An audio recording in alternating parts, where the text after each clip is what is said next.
Bonjour, alors aujourd'hui une partie contre le personnage virtuel de chess.com, Andrea, avec un niveau d'évaluation de 1800.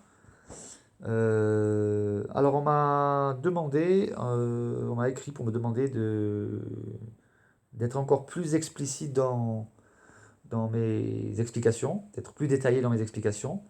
Voilà, donc c'est ce que je vais m'efforcer de faire pour tenir compte en fait de ceux qui débutent aux échecs. Voilà. Je vais m'efforcer d'être le plus, euh, le plus précis possible dans mes explications. Alors je joue E2, E4. Voilà, on voit qu'apparaît le petit logo du livre. Lorsqu'il y a ce logo du livre, ça veut dire que ce coup fait partie du livre officiel des ouvertures. Et ce coup me permet de pouvoir sortir rapidement le fou. Et ça ouvre aussi la diagonale de la dame. Je vais vous montrer. Voilà. Donc, elle a joué ça. Donc moi, je peux sortir mon fou ici. Bon, c'est pas le meilleur coup, c'est juste pour montrer que le fou peut sortir. Hein, je peux aussi faire ça. C'est un coup dans le vent, mais c'est juste pour montrer les mouvements. Ou alors je peux aussi jouer la dame. Bon, on voit que c'est un coup stupide si on joue ça, parce qu'on se fait prendre la dame. Mais voilà, le but c'est de montrer que les deux diagonales sont libérées. Donc, elle joue D6, avec certainement l'idée de descendre. Je vais montrer un. Peut-être de venir ici. Voilà, c'est l'idée, ça peut être. Voilà. En tout cas, ce que j'ai joué, c'est D4. Parce que l'idée de contrôler le centre avec mes deux pions, ben, c'est un principe qui a fait ses preuves. Lorsqu'on peut placer deux pions au centre, il ne faut pas hésiter.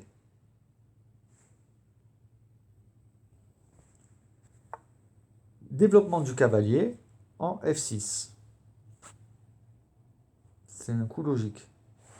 Et là, on voit que la pièce qui est attaquée, c'est enfin oui, c'est mon pion en E4. Donc je supprime la menace avec le développement de mon fou en D3. La menace est donc supprimée.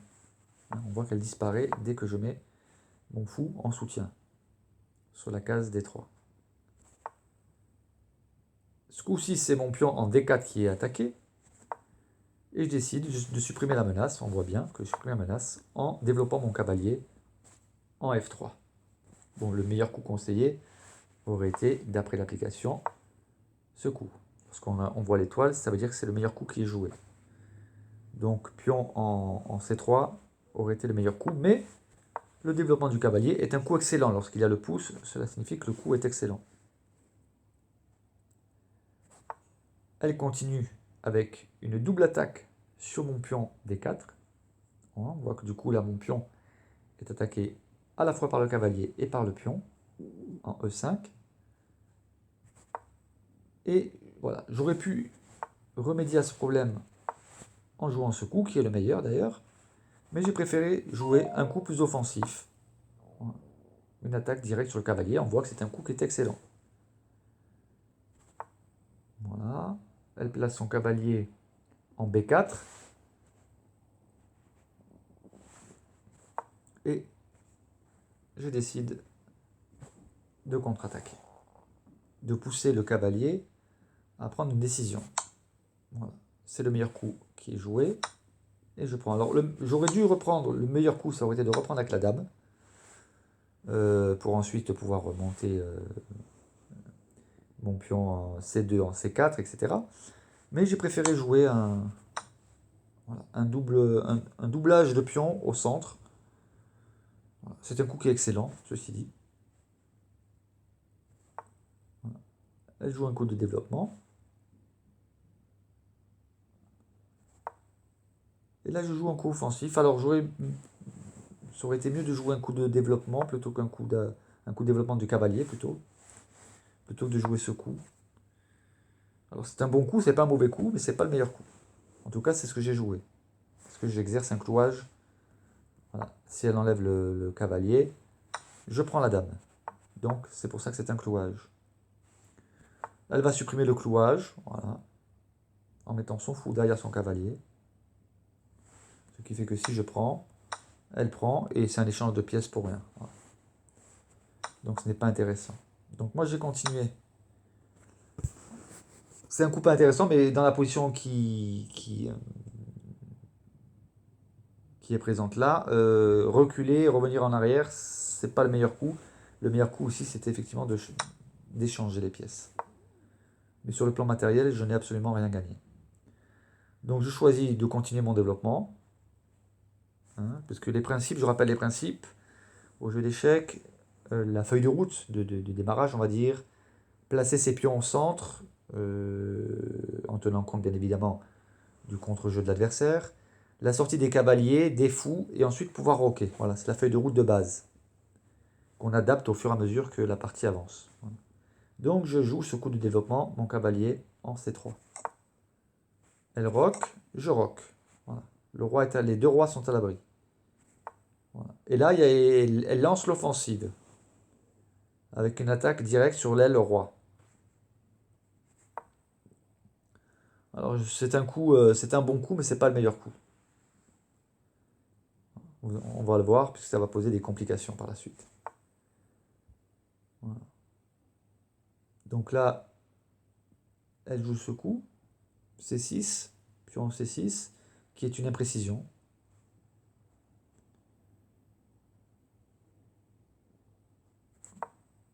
Et moi, je joue mon pion en B4, qui est aussi manifestement une imprécision. En fait, ce que je voulais, j'ai joué ce coup pour empêcher la descente. Pour empêcher la descente du pion, de son pion, en C5. Voilà, c'est pour ça que j'ai joué ce coup. Mais apparemment, il y avait mieux à jouer. Hein. Donc voilà, là, elle attaque mon cavalier et mon pion. Je prends. Et là, je me retrouve avec un clouage dont il va m'être difficile de me défaire. Parce que là, si j'enlève mon cavalier, je perds la dame. Donc mon cavalier est cloué. Et si je bouge ma dame, elle prend mon cavalier, je reprends. Et là, je me retrouve avec mon roi qui est complètement sans protection sur la colonne G et H. Donc pour elle, c'est un net avantage, puisqu'ensuite elle peut jouer ça. Moi, même si je déplace mon roi, voilà. Elle a plein de coups intermédiaires qu'elle peut jouer. Quoi. Mais en tout cas, c'est pas bon. Quand on se retrouve avec le roi qui n'est plus sans protection. Voilà. Donc, je n'ai pas enlevé. Voilà, lorsqu'il y a eu le clouage de mon cavalier, mon idée, c'est de mettre ma dame en E3. Hein, je vais jouer un coup, par exemple, pour les noirs. C'est de m'amener ma dame ici. Pour que lorsqu'il y aura prise de mon cavalier, s'il y a prise, je puisse reprendre. Voilà. Sans me retrouver avec des pions doublés comme ça. Voilà. Donc en jouant ainsi, mon pion ici, il n'y a pas de doublage de pion. Et j'ai toujours mon pion qui est devant mon roi. Voilà, c'est l'idée. Hein. C'est pour ça que je joue ma dame ici. Là, justement, elle veut m'empêcher de mettre ma dame ici. Donc, voilà. On va voir que ça ne va pas être facile. Hein. Donc moi, maintenant, mon idée, c'est de jouer le cavalier ici. On voit que c'est pas un bon coup, mais c'est mon idée du moment. Et je vais jouer un coup pour les noirs pour montrer où je vais en venir. Voilà, ce que je souhaite, c'est faire ceci. Hein, pour ensuite venir chasser ce fou. Pour enlever le clouage. Voilà. Et ce qui fait qu'à présent, voilà, même s'il y a le pion, voilà, il n'y a plus de clouage. Voilà. C'est mon idée. Hein. Voilà, donc j'ai joué ce coup qui est considéré comme une imprécision. Et justement, elle soustrait le fou à la venue de mon cavalier ici. Donc je ne peux plus prendre le fou puisqu'elle a reculé. Donc elle recule son fou. Mais moi je décide quand même de monter mon cavalier.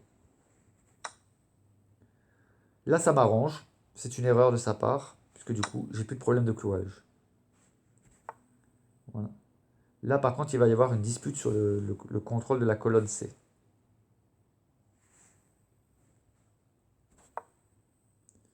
Voilà. Moi, je décide d'attaquer le fou, de le clouer, parce que le fou ne peut pas se soustraire à présent. Il ne peut pas déplacer parce qu'il y a le roi derrière. Donc il se mettrait automatiquement en échec. Donc en enlevant le roi, le clouage disparaît, le clouage de son fou. À présent, son fou, elle peut le déplacer. Voilà. Et moi, je décide de monter mon cavalier pour avoir un jeu offensif.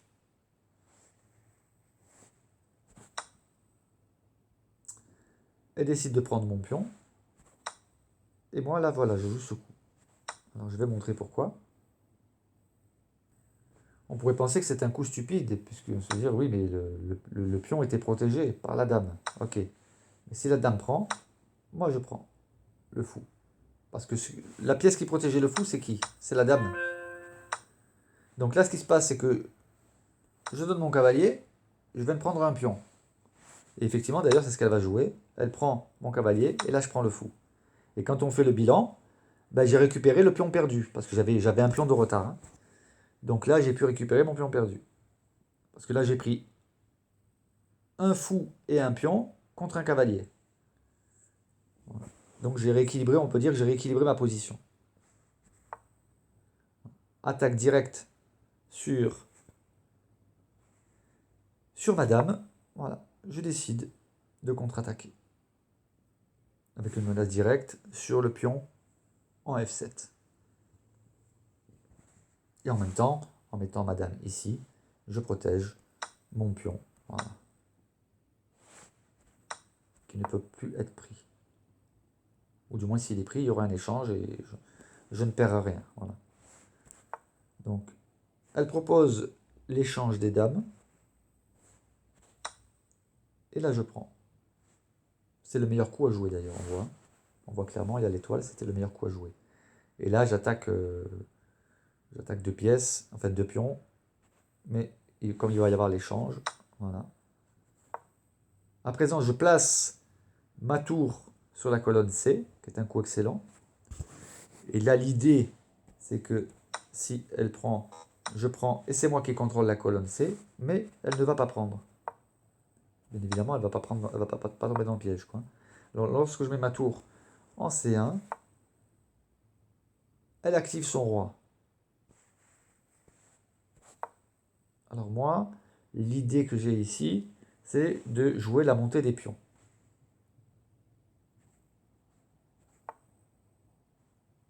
Voilà. Son roi est activé. Là, je souhaite qu'il y ait une prise pour qu'ensuite je puisse faire ceci, ça et ça. Voilà. C'est ce à quoi je souhaite arriver. C'est pour ça que je donne mon pion. On pourrait croire que je le donne.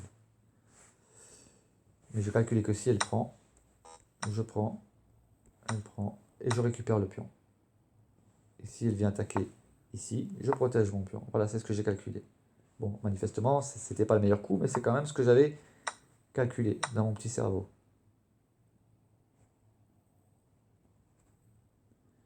Donc on va revenir en arrière, puisque bien évidemment, elle a préféré d'abord prendre.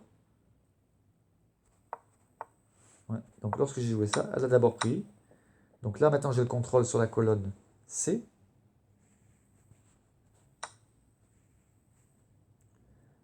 Elle me prend le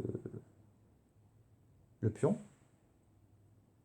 Et du coup, si maintenant je me ramène, par exemple, si je m'étais ramené ici pour attaquer le pion, il suffit de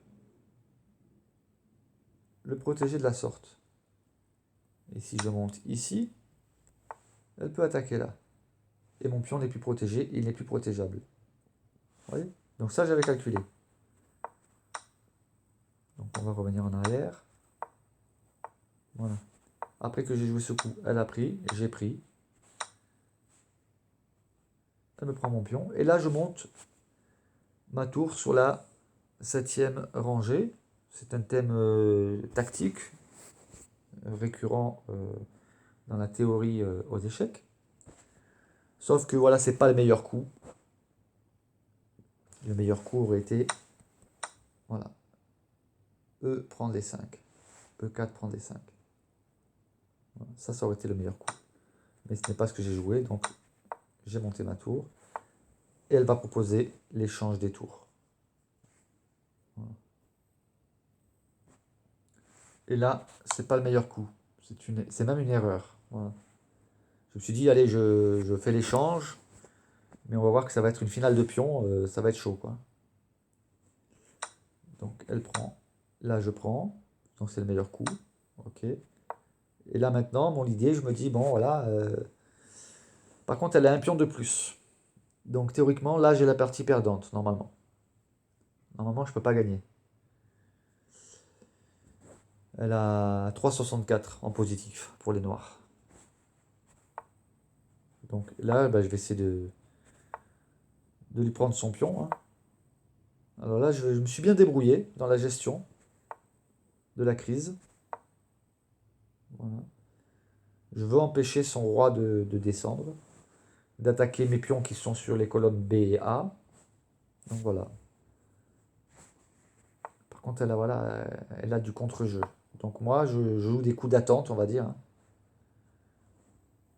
Parce que le contrôle au centre est hyper important là. Voilà. Et on va voir qu'elle va faire une erreur qui va me permettre d'inverser la tendance. Donc là, elle a clairement la partie gagnante, hein. Elle est en positif 5,73. Si vous regardez la petite barre en haut à droite, la barre blanche, le blanc c'est juste un petit carré, le noir c'est la ligne, donc ça veut dire que c'est clairement partie gagnante pour les noirs, hein.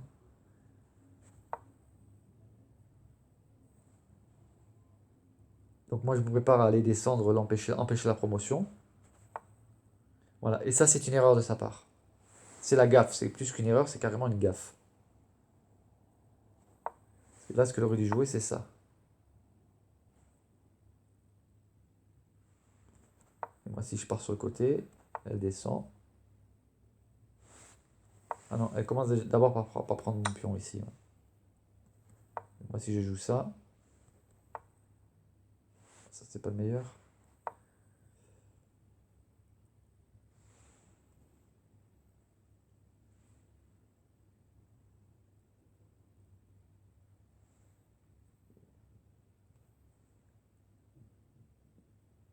Ah, là elle peut jouer ça.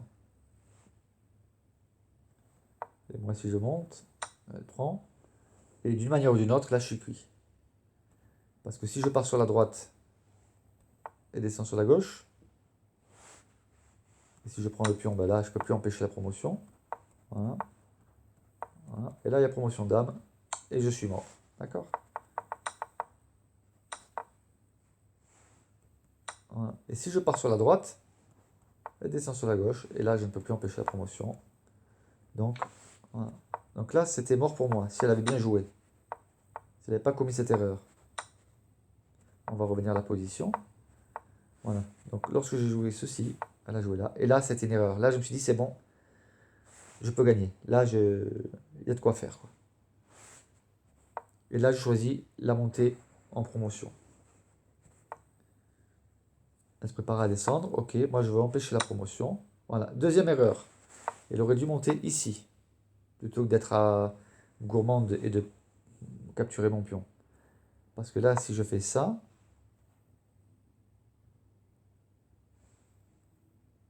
elle peut jouer ça. Non? Elle peut jouer H2. Voilà. Donc là, je suis obligé de prendre.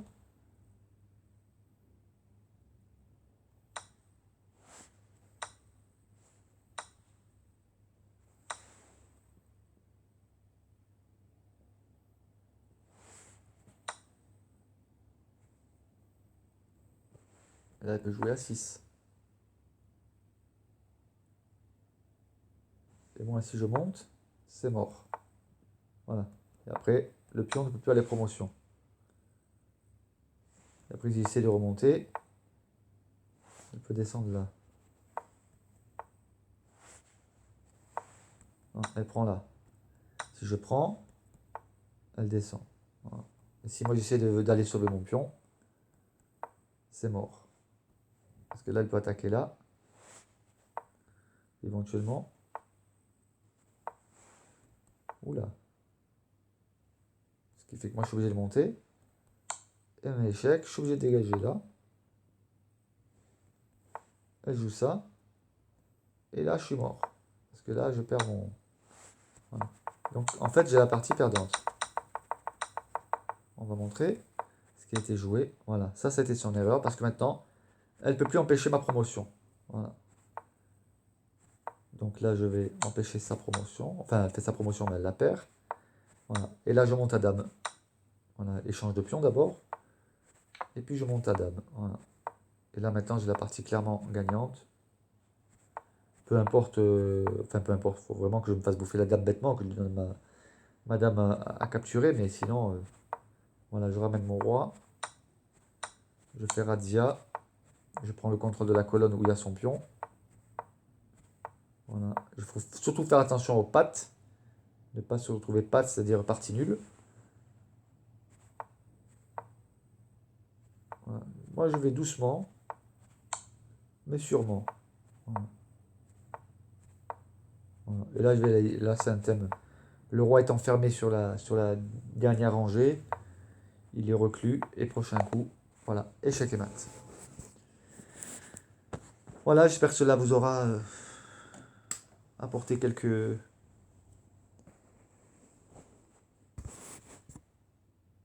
données tactiques.